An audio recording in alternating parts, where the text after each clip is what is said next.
চল তাড়াতাড়ি আয়। তুই যা, সুরঞ্জনা আসবে বলেছিল। সুরঞ্জনা তো বেরিয়ে গেল। বলছি তো বেরোয়নি সুরঞ্জনা, আমাকে ফোন করেছিল, আমি ওর জন্য অপেক্ষা করছি। তুই বেরিয়ে যা। চলো।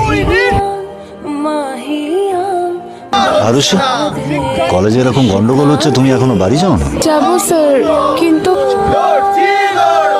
তুমি গাড়িতে ওঠো, আমি তোমাকে এগিয়ে দিচ্ছি। এসো। তোমার বাড়ি কোথায়? Beadon street, north Calcutta. আপনার? সল্টলেক। আজকে আমার ফ্ল্যাটেই যাও।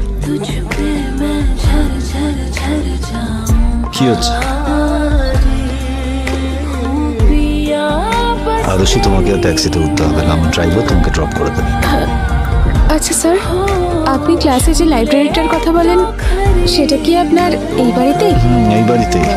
স্যার, আপনার যদি খুব অসুবিধা না থাকে, আমি কি একবার আপনার লাইব্রেরিটা দেখতে পারি?